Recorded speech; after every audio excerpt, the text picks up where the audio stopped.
अब आइए सुनते हैं श्री सत्यनारायण की कथा। प्रेम से बोले लक्ष्मी नारायण की जय।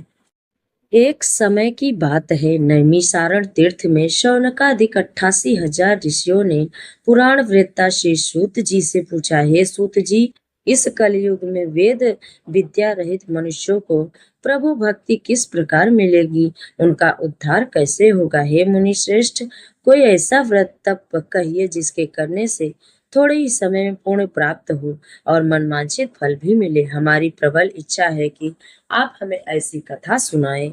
सर्व ज्ञाता श्री सूत जी ने कहा, हे वैष्णवों, मैं पूज्य आप सबने प्राणियों के हित की बात पूछी है। अब मैं उस श्रेष्ठ व्रत पर आपसे कहूंगा जिसे नारद मुनि के पूछने पर लक्ष्मी नारायण भगवान ने उन्हें बताया था।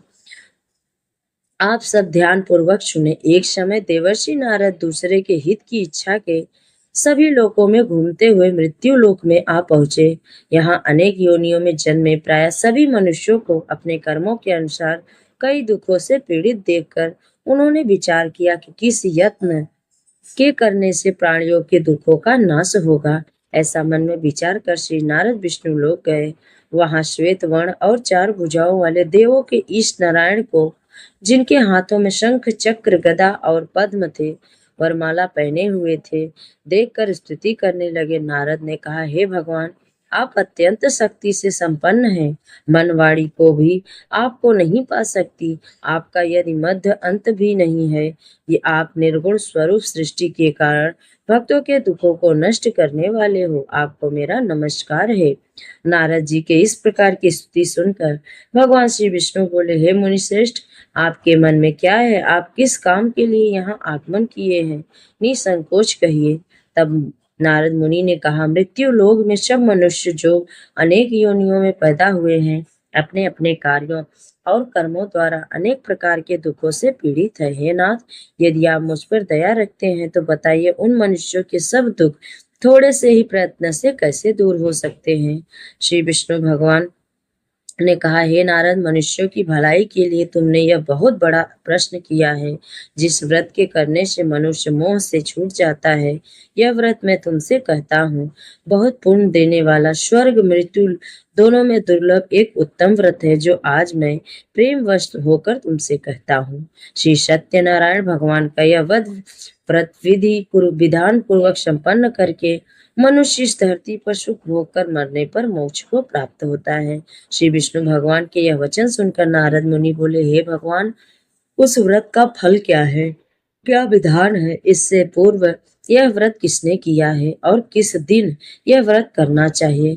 कृपया मुझे विस्तार पूर्वक आप बताइए। श्री विष्णु जी ने कहा, हे नारद, दुख शोक दूर करने वाला यह व्रत, सब स्थानों पर विजयी करने वाला यह व्रत, भक्ति और श्रद्धा के साथ किसी भी दिन मनुष्य श्री सत्यनारायण भगवान की संध्या के समय ब्राह्मणों और बांधुओं के साथ धर्मपरायण होकर पूजा करे। भक्ति भाव से नैवेद्य केले का फल, शहद, घी, शक्कर, गुड़, दूध और गेहूं का आटा सवाया ले। गेहूं के आटे से साठी का चूर्ण बनाकर इन सब भक्तों को भक्ति भाव से भगवान को अर्पण करे। बंधु बांधवों सहित ब्राह्मणों को भोजन कराए। इसके बाद स्वयं भोजन करे। रात्रि में नित्य गीत का आयोजन कर श्री सत्यनारायण भगवान का स्मरण करता हुआ समय व्यतीत करे। कलिकाल में मृत्यु लोक में यही एक लघु उपाय है, जिससे अल्प समय और अल्प धन में महान पुण्य प्राप्त होता है। श्री सूत जी ने कहा, हे ऋषियों, जिन्होंने पहले समय में इस व्रत को किया है, उनका इतिहास कहता हूँ, आप सब ध्यान पूर्वक सुने। सुंदर काशीपुर नगरी में एक अत्यंत निर्धन ब्राह्मण रहता था। वह ब्राह्मण भूख और प्यास से बेचैन होकर पृथ्वी पर घूमता रहता था। ब्राह्मणों से प्रेम करने वाले श्री भगवान के ने ब्राह्मण को देखकर एक दिन बूढ़े ब्राह्मण का रूप धारण कर निर्धन ब्राह्मण के पास जाकर आदर के साथ पूछा, हे विप्र, तुम नित्य ही दुखी होकर पृथ्वी पर क्यों घूमते हो? हे श्रेष्ठ ब्राह्मण, यह सब मुझसे कहो, मैं सुनना चाहता हूँ। दरिद्र ब्राह्मण ने कहा, मैं निर्धन हूँ, भिक्षा के लिए पृथ्वी पर फिरता हूँ। हे भगवान, यदि आप मुझ इससे छुटकारा पाने का कोई उपाय जानते हो तो कृपा करके मुझे बताइए। वृद्ध ब्राह्मण का रूप धारण किए हुए श्री विष्णु भगवान ने कहा, हे ब्राह्मण, श्री सत्यनारायण भगवान का हवन वांछित फल देने वाला है, इसलिए तुम उनका पूजन करो। इससे मनुष्य सब दुखों से मुक्त हो जाता है। दरिद्र ब्राह्मण को व्रत का सारा विधान बताकर बुरे ब्राह्मण का रूप धारण करने वाले श्री सत्यनारायण भगवान अंतर ध्यान हो गए। जिस व्रत को वृद्ध ब्राह्मण ने बताया, मैं उसको अवश्य करूंगा, यह निश्चय कर वह दरिद्र ब्राह्मण घर को चला गया। परंतु उस रात्रि उस दरिद्र ब्राह्मण को नींद नहीं आ रही थी। अगले दिन वह जल्दी उठा, श्री सत्यनारायण भगवान का व्रत करने का निश्चय कर भिक्षा मांगने के लिए चल दिया।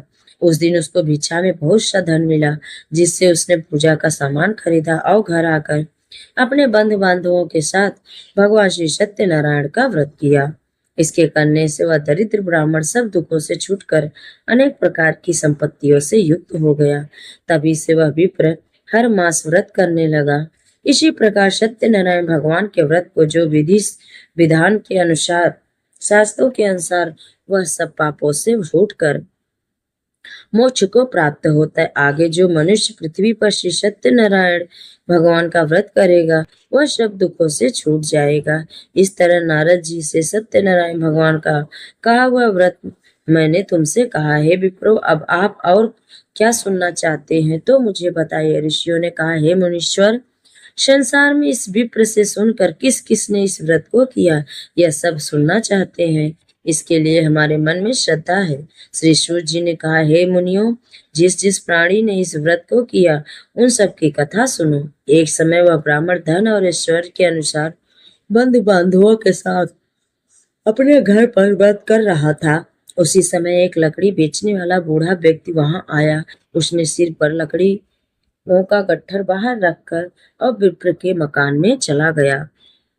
प्यास से व्याकुल लकड़हारे ने विप्र से नमस्कार किया और पूछा, हे विप्र, आप यह किसका पूजा कर रहे हैं? इस व्रत को आपसे क्या फल मिलता है? कृपा करके मुझे बताइए। ब्राह्मण ने कहा, सभी मनोकामनाओं को पूरा करने वाला यह श्री सत्यनारायण भगवान का व्रत है। इनकी ही कृपा से मेरे यहाँ धन धान्य की वृद्धि हुई। विप्र से इस व्रत के बारे में जानकर वह लकड़हारा बहुत प्रसन्न हुआ। भगवान का चरणामृत ले और भोजन करने के बाद वह अपने घर को चला गया। अगले दिन लकड़हारे ने अपने मन में संकल्प लिया कि आज ग्राम में लकड़ी बेचने से जो धन मिलेगा, उसी से भगवान सत्यनारायण का उत्तम व्रत करूंगा। मन में ऐसा विचार कर वह लकड़हारा लकड़ियों का गट्ठर लेकर अपने सिर पर रखकर जिस नगर में धनवान लोग रहते थे, वहां गया। उस दिन उसे उन लकड़ियों के 24 तार मिले। वह बूढ़ा लकड़हारा अति प्रसन्न होकर पके केले, शक्कर, शहद, घी, दूध, दही और गेहूं का चूर्ण लेकर श्री सत्यनारायण भगवान के व्रत की सभी सामग्री लेकर अपने घर आ गया। फिर उसने अपने बंधु बांधवों को बुलाकर विधि पूर्वक साथ भगवान का पूजन और व्रत किया। उस व्रत के प्रभाव से वह बूढ़ा लकड़हारा धन पुत्र से युक्त हुआ और संसार के समस्त सुख भोग कर वैकुंठ को चले गया। श्री सूत जी ने कहा, हे श्रेष्ठ मुनियों, अब एक और कथा कहता हूँ। पूर्व काल में उल्लका मुख नाम का एक बुद्धिमान राजा था। वह सत्यवक्ता और जितेंद्री था। प्रतिदिन देव स्थान पर जाता, गरीबों को धन देकर उनके कष्ट दूर करता। उनकी पत्नी सुंदर और सती साध्वी थी। भद्रशिला नदी के तट पर उन दोनों ने श्री सत्यनारायण भगवान का व्रत किया। उस समय वहां साधु नामक एक वैश्य आया। उसके पास व्यापार के लिए बहुत सा धन था। राजा को व्रत करते देख उसने विनय के साथ पूछा, हे राजन, भक्ति युक्त चित्त से यह आप क्या कर रहे हैं? मेरी सुनने की इच्छा है, कृपया आप मुझे भी बताइए। महाराजा उल्लखा मुख ने कहा, हे साधु वैश्य, मैं अपने बंधु बांधवों के साथ पुत्र की प्राप्ति के लिए महाशक्तिमान सत्यनारायण भगवान का व्रत और पूजन कर रहा हूँ। राजा के वचन सुनकर साधु नामक वैश्य ने आदर से कहा, हे राजन, मुझे भी इसका सब विधान बताइए। मैं भी आपके कहने के अनुसार इस व्रत को करूंगा। मेरे यहाँ भी कोई संतान नहीं है। मुझे विश्वास है कि इससे निश्चय ही मेरे यहाँ भी संतान होगी। राजा से सब विधान सुनकर व्यापारी से निपेत्र होकर वह वैश्य खुशी खुशी अपने घर आया। वैश्य ने अपनी पत्नी लीलावती को संतान देने वाले इस व्रत का समाचार सुनाया और प्रण किया कि जब हमारे यहाँ संतान होगी तब मैं इस व्रत को करूंगा। एक दिन उसकी पत्नी लीलावती संसारिक धर्म में पवित्र होकर गर्भवती हुई। 10वें महीने उसे एक सुंदर कन्या को जन्म दिया। कन्या का नाम कलावती था। इसके बाद लीलावती ने अपने पति को स्मरण दिलाया कि आपने जो भगवान का व्रत करने का संकल्प किया था, अब आप उसे पूरा कीजिए। साधु वैश्य ने कहा, हे प्रिय, मैं कन्या के विवाह पर इस व्रत को अवश्य करूंगा। इस प्रकार अपनी पत्नी को आश्वासन दे वह व्यापार करने चला गया। काफी दिनों बाद वह लौटा तो उसने नगर में सखियों के साथ अपनी पुत्री को खेलते देखा। वैश्य ने एक दूत को बुलाकर कहा कि उसकी पुत्री के लिए कोई ऐसा सुयोग्य वर की तलाश करो। साधु नामक वैश्य की आज्ञा पाकर दूत कंचन नगर पहुंचा और उनकी लड़की के लिए एक सुयोग्य वणिक पुत्र ले आया। वणिक पुत्र को देखकर साधु नामक वैश्य ने अपने बंधु बांधवों सहित प्रसन्न चित्त होकर अपनी पुत्री का विवाह उसके साथ कर दिया। वैश्य विवाह के समय भी सत्यनारायण भगवान का व्रत करना भूल गया। इस पर श्री सत्यनारायण भगवान क्रोधित हो गए। उन्होंने वैश्य को श्राप दिया कि तुम्हें दारुण दुख प्राप्त होगा। अपने कार्य में कुशल साधु नामक वैश्य अपने जमाता सहित नावों को लेकर व्यापार करने के लिए समुद्र के समीप रत्नासरपुर नामक नगर में गया। दोनों ससुर जमाई चंद्रकेतु राजा के नगर में व्यापार करने लगे। एक दिन भगवान सत्य की माया से एक चोर राजा का धन चुरा कर भाग जा रहा था। राजा के दूतों को अपने पीछे आते देखकर चोर ने घबराकर राजा के धन को उसी नाव में छुपा दिया जहां वे ससुर जमाई ठहरे थे। ऐसा करने के बाद वह भाग गया। जब दूतों ने उस साधु वैश्य के पास राजा के धन को रखा देखा तो ससुर जमाता दोनों को बांध कर ले गया और राजा के समीप जाकर बोले, ये दोनों चोर पकड़ कर लाए हैं, कृपया बताइए इन्हें क्या सजा दी जाए। राजा ने बिना उन दोनों की बात सुने ही उन्हें कारागार में डालने की आज्ञा दी। इस प्रकार राजा की आज्ञा से उनको कठिन कारावास में डाल दिया गया। उनका धन भी छीन लिया गया। सत्यनारायण भगवान के श्राप के कारण साधु वैश्य की पत्नी लीलावती और पुत्री कलावती भी घर पर बहुत दुखी हुई। उनके घरों में रखा धन चोर ले गए। एक दिन शारीरिक और मानसिक पीड़ा, भूख प्यास से अति दुखित हो भोजन की चिंता में कलावती एक ब्राह्मण के घर गई। उसने ब्राह्मण को श्री सत्यनारायण भगवान का व्रत करते देखा और उसने कथा सुनी और प्रसाद ग्रहण कर रात को घर आई। माता ने कलावती से पूछा, हे पुत्री, तुम अब तक कहाँ रही और तेरे मन में क्या है? कलावती बोली, हे माता, मैंने एक ब्राह्मण के घर श्री सत्यनारायण भगवान का व्रत देखा। कलावती के वचन सुनकर लीलावती ने सत्यनारायण भगवान के पूजन की तैयारी की। उसने परिवार और बांधवों सहित श्री सत्यनारायण भगवान का पूजन व्रत किया और वर मांगा कि मेरे पति और दामाद शीघ्र ही वापस घर लौट आए। साथ ही भगवान से प्रार्थना की कि हम सबका अपराध क्षमा करो। श्री सत्यनारायण भगवान इस व्रत से संतुष्ट हो गए। उन्होंने राजा चंद्रकेतु को स्वप्न में दर्शन देकर कहा, हे राजन, जिन दोनों को तुमने बंदी बना रखा है वे निर्दोष है, उन्हें प्रातः ही छोड़ देना, नहीं तो मैं तेरा धन, पुत्र, राज्य को नष्ट कर दूंगा। राजा से ऐसे वचन कहकर भगवान अंतर ध्यान हो गए। प्रातःकाल राजा चंद्रकेतु ने सभा में सबको अपना स्वप्न सुनाया और सैनिकों को आज्ञा दी कि दोनों वणिक पुत्रों को कैद से मुक्त कर सभा में लाओ। दोनों ने आते ही राजा को प्रणाम किया। राजा ने उनसे कहा, हे महानुभाव, तुम्हें भविवश होकर ऐसा कठिन दुख प्राप्त हुआ, अब तुम्हें कोई भय नहीं है, तुम मुक्त हो। ऐसा कहकर राजा ने उनको नए वस्त्र भूषण पहनाए। उनका जितना धन लिया था उससे दुगना लौटाकर आदर से विदा किया। दोनों वैश्य अपने घर को चल दिए। श्री सूत जी ने कहा, वैश्य और उसके जमाई ने मंगलाचार करके यात्रा आरंभ की और अपने नगर की ओर चल पड़े। उनके थोड़ी दूर आगे बढ़ने पर दंडी वेशधारी श्री सत्यनारायण भगवान ने उनसे पूछा, हे साधु, तेरी नाव में क्या है? अभिमानी वणिक हंसता हुआ बोला, हे दंडी, आप क्यों पूछते हो? क्या धन लेने की इच्छा है? मेरी नाव में तो बेल और पत्ते से भरे हैं। वैश्य का कठोर वचन सुनकर दंडी वेशधारी श्री सत्यनारायण भगवान ने कहा, तुम्हारा वचन सत्य हो। ऐसा कहकर वे वहां से कुछ दूर जाकर समुद्र के किनारे बैठ गए।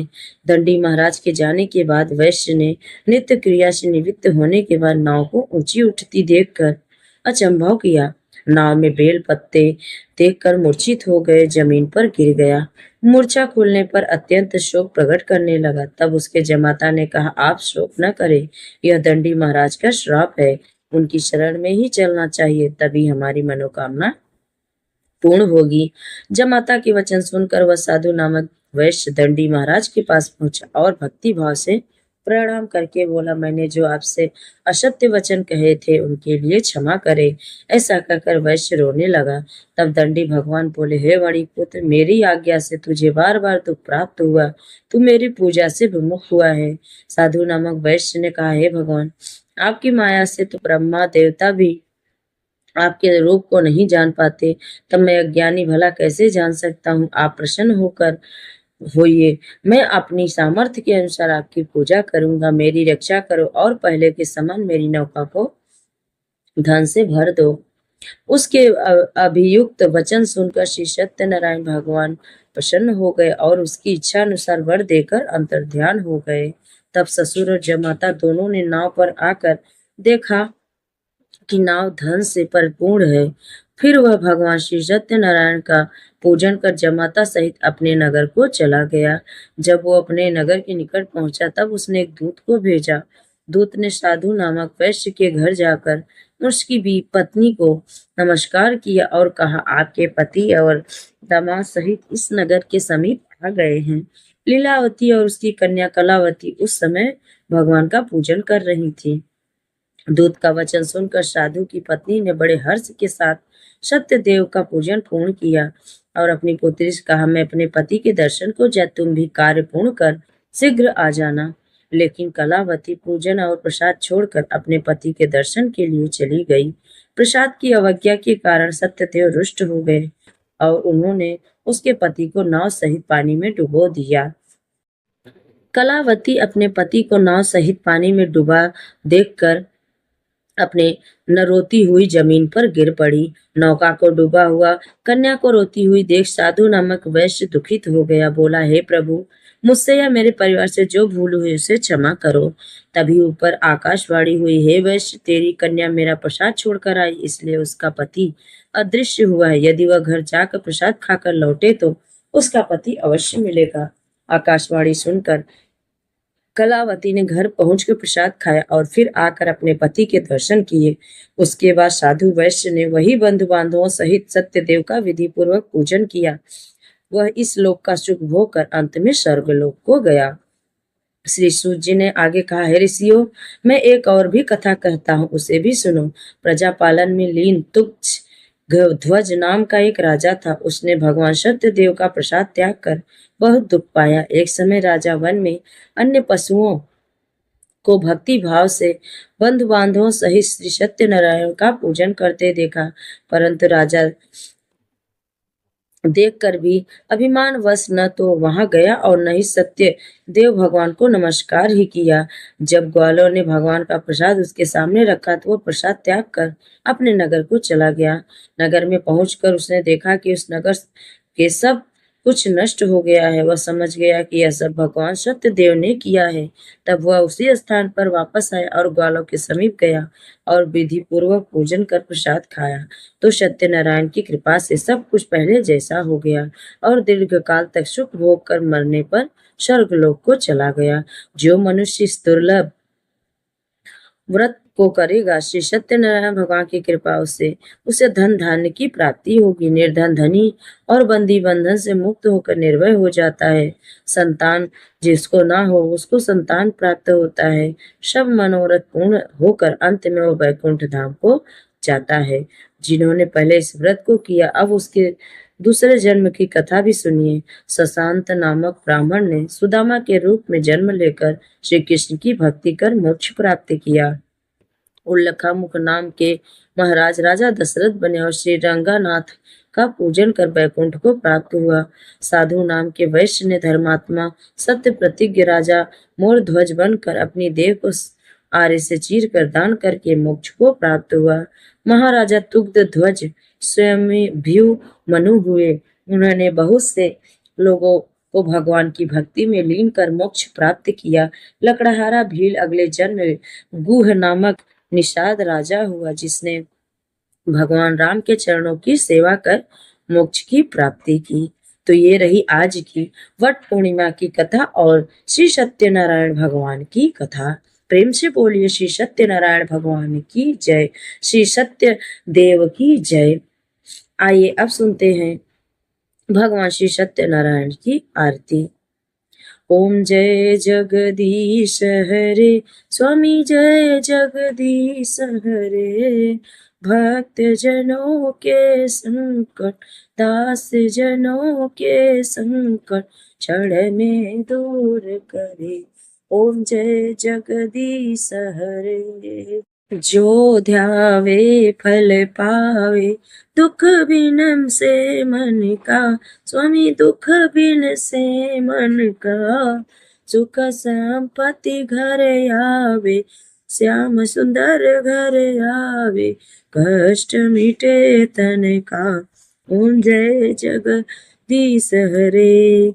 मातु पिता तुम मेरे, शरण गहूँ किसकी। स्वामी शरण गहूँ मैं किसकी। तुम्हें विनय और न दूजा, प्रभु विनय और न दूजा। आश करूँ मैं जिसकी। ओम जय जगदीश हरे। तुम पूर्ण परमात्मा, तुम अंतर्यामी। स्वामी तुम अंतर्यामी। पार ब्रह्म परमेश्वर, परम पिता जगदीश्वर, तुम सबके स्वामी। ओम जय जगदीश हरे। तुम करुणा के सागर, तुम पालन करता। स्वामी तुम पालन करता। मैं मूर्ख कल कामी, मैं सेवक तुम स्वामी। कृपा करो भरता। ओम जय जगदीश हरे। तुम हो एक अगोचर, सबके प्राणपति। स्वामी सबके प्राणपति। किस विधि मिलो दया में, किस विधि मिलो दया में। तुमको मैं क्यों मती। ओम जय जगदीश हरे। दीन बंधु दुख हरता, तुम ठाकुर मेरे। स्वामी तुम रक्षक मेरे। अपने हाथ उठाओ, अपने शरण लगाओ। द्वार पड़ा मैं तेरे। ओम जय जगदीश हरे। विषय विकार मिटाओ, पाप हरो देवा। स्वामी पाप हरो देवा। श्रद्धा भक्ति बढ़ाओ, श्रद्धा भक्ति बढ़ाओ। संतन की सेवा। ओम जय जगदीश हरे। जय लक्ष्मी रमणा। स्वामी जय लक्ष्मी रमणा। सत्यनारायण स्वामी जन पातक हरणा। ओम जय लक्ष्मी रमणा। रतन जड़ित सिंहासन, अद्भुत छवि राजे। नारद करत निराजन, नारद करत निराजन। घंटा ध्वनि बाजे। ओम जय लक्ष्मी रमणा। प्रगट भये कलि कारण, द्विज को दर्श दिए। बूढ़ो ब्राह्मण बनकर कंचन महल कियो। ओम जय लक्ष्मी रमणा। दुर्बल भील कठोरो, जिन पर कृपा करी। चंद्रचूड़ एक राजा, जिनकी विपत्ति हरी। ओम जय लक्ष्मी रमणा। वैश्य मनोरथ पायो, श्रद्धा तज दीनो। चल भल भोग्य प्रभु जी, चोपल भोग्य प्रभु जी, विजय स्तुत कीनी। ओम जय लक्ष्मी रमणा, भाव भक्ति के कारण चिन चिन रूप धरो, श्रद्धा धारण कीन इनको काज सरो। ओम जय लक्ष्मी रमणा। ग्वाल बाल संग राजा, बन में भक्ति करे, मन वांछित फल तीनों, दीन दयाल हरि। ओम जय लक्ष्मी रमणा। चढ़त प्रसाद शवायो, कदली फल मेवा, धूप दीप तुलसी से, राजी सत्य देवा। ओम जय लक्ष्मी रमणा। सत्यनारायण जी की आरती, जो कोई नर गावे, स्वामी प्रेम सहित गावे। रिद्धि सिद्धि सुख संपत्ति, रिद्धि सिद्धि सुख संपत्ति, जी भर के पावे।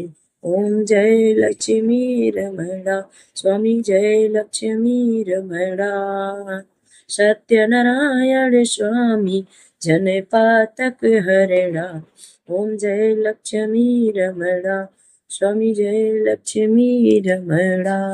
प्रेम से बोले लक्ष्मी नारायण की जय। अभी आप सभी के ऊपर भगवान श्री सत्यनारायण और माता सत्य सावित्री की कृपा बनी रहे। आप सभी सत्य सनातन धर्म से जुड़ना चाहते हैं तो चैनल को लाइक शेयर और सब्सक्राइब जरूर करें। ऐसी वीडियो हम आपके लिए रोज अपलोड करते रहेंगे। अगर आप सभी को वीडियो अच्छी लगे तो लाइक शेयर और चैनल को सब्सक्राइब करना मत भूलिएगा। कमेंट में जय लक्ष्मी नारायण और जय सावित्री माता की जरूर लिखिएगा। जय श्री हरि।